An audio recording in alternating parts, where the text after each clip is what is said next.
Bonjour, bonjour à nouveau et bienvenue, j'espère que vous allez bien.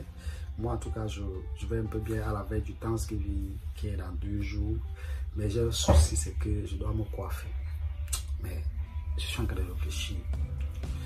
Je réfléchis parce que j'étais au pays il y a de cela. L'été dernier, je payais la coiffure là-bas à 1500 francs CFA. Et c'était la coiffure. On faisait la manicure, pédicure et puis le massage du visage, 1500 francs CFA. C'était avec des jolies filles, tout. Mais ici, bien avant que je ne parte du Cameroun, je me coiffais à 250, 500. C'était la classe, c'était avec une petite clim, avec le ventilateur. Mais ici, je dois me coiffer là. Et si je porte mes clics et mes claques, maintenant je me rends chez le barber shop qui est à côté, ou bien je vais en là, je prends un rendez-vous, ainsi de suite. C'est minimum 30 $. 30 $.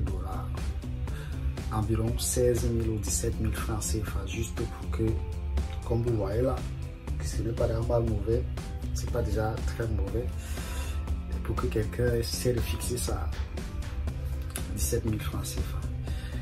Alors, je le dis parce que je partage ceci avec vous, parce que vous qui voulez venir ici, vous qui êtes déjà sur la porte à la porte des États-Unis, vous qui avez des projets pour venir vivre longtemps ici de façon permanente, nous n'avons pas eu l'opportunité de voir des gens qui partagent avec nous leurs expériences quotidiennes. Mais moi, je vais partager avec vous, ça va vous aider. Si vous êtes encore dans votre pays, allez prendre les cours de coiffure. Allez chez votre cousin qui est à côté là, qui a son petit truc à côté là, vous commencez à voir comment le gars fait. Vous pouvez apprendre à le faire vous-même sur votre tête. Si vous voulez faire long feu aux États-Unis, parce que c'est des dépenses que si vous devez coiffer 2 fois le mois, ça fait 60 $. 60 $, si vous convertissez, ça fait plus de 30 000 au pays. Et puis ça résout, ça fait plus la ration d'une famille. Et puis ça fait beaucoup de choses en tout cas, 30 000. Donc je partage ça avec vous pour cette raison-là. Quand c'est dans 2 jours, je dois aller me coiffer. Et je dois paraître un peu clair. Mais je ne sais pas comment je vais faire. Je vous dirai comment moi je fais. Je vais vous dire. J'avais un autre exemple. Ma soeur avait son oven, donc son four qui s'est cassé, qui s'est brûlé. Il fallait qu'elle change. L'assurance lui a offert un autre four. Mais l'installation, on n'a pas offert l'installation. Donc ce qui fait qu'il fallait qu'elle trouve quelqu'un qui va venir faire l'installation, parce que l'ancien four était petit, le nouveau modèle est plus gros. Et elle a dû appeler un Mexicain, un technicien pour le faire. La facture c'était 450 $. Pour environ 45 minutes, un gars qui vient avec un marteau, la scie et le truc là, le pointé et autres, c'est tout. Quand il est venu faire le devis, il nous a dit qu'il va acheter la planche. Quand le gars est venu, il a utilisé nos planches, qui était le tiroir qui était là, ainsi de suite, il a utilisé ça.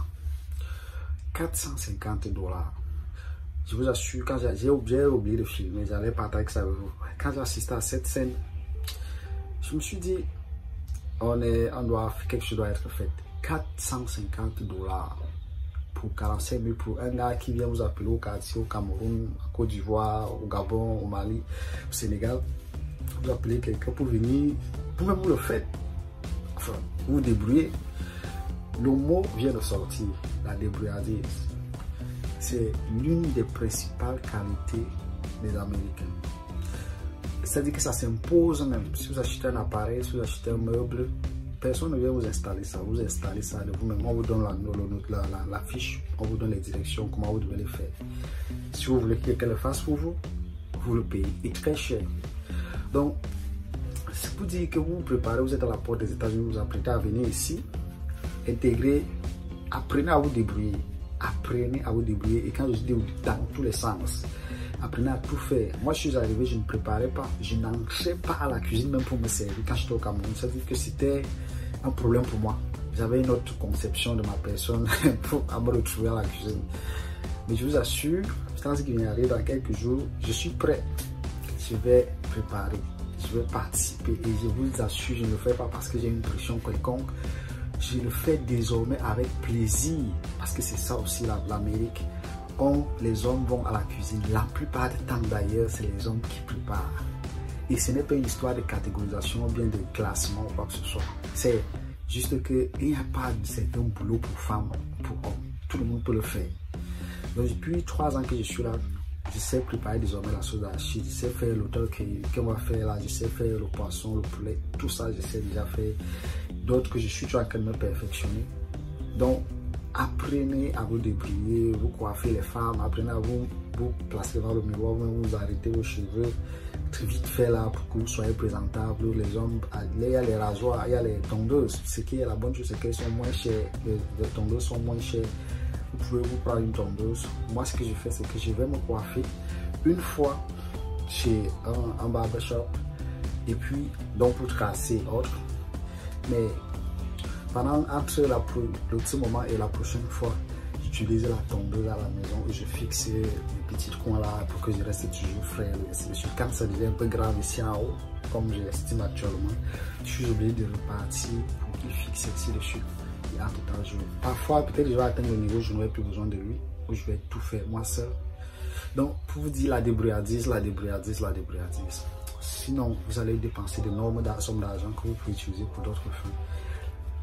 Si vous avez un appareil, si vous avez un sofa, si vous avez une table à monter, vous avez un lit à monter, il faut apprendre à être, il faut trouver du temps. Et puis vous le faites de vous-même, ne payez pas les factures, ne venez pas jouer les boss aux États-Unis.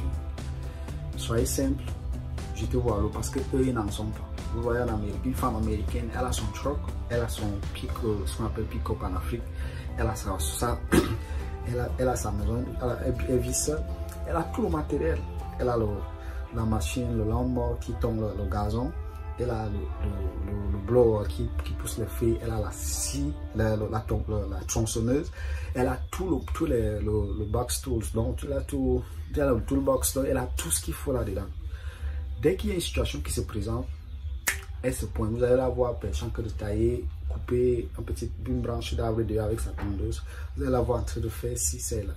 C'est comme ça, il faut se jeter à l'eau. Et comme il y a dans les étrangers, même les Américains, ceux qui sont dans la catégorie des paresseux, il y a des gens qui deviennent chez vous ici.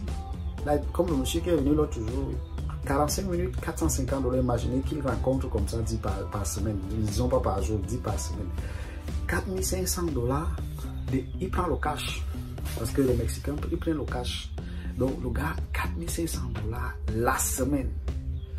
Et ça, c'est... On ne veut pas envisager ce qu'il fait davantage, ainsi de suite. Et c'est aussi un autre volet pour dire que la technique compte aux États-Unis. La technique est très très importante. Le hands-on, donc ce qu'on appelle le hands-on, c'est-à-dire que quand vous êtes facile à faire quelque chose, à créer quelque chose, à les mains à faire facilement, c'est très important. Quand vous arrivez, ça doit faire partie des critères de choix, de carrière, de métier, ainsi de suite. Est-ce que vous allez créer votre propre business? Est-ce que vous allez demeurer dans le domaine auquel vous êtes formé au pays? Est-ce que vous allez carrément changer? Est-ce que vous devriez intégrer toutes ces valeurs-là? Mais je vous assure, un technicien, un petit gars qui ouvre sa structure juste pour aller tailler le gazon chez les gens, personne au ministre ne lui parle pas au pays. Bon, ça c'est pour le pays, mais même ici, certains musiciens, certains stars ne vont pas lui parler parce que dès qu'il commence, il se fait son réseau de connexion et le gars commence à se faire de l'argent. C'est la même chose pour ceux qui font dans la plomberie, il faut changer les tuyaux, la tuyauterie, ainsi de suite. La technique, la pratique, c'est quelque chose qui paye cher aux États-Unis. Donc, chers amis, je pourrais rester ici toute la journée à parler de ça avec vous. Mais tous les jours, on pourra être ensemble et puis à part des questions. Mais quand j'y vais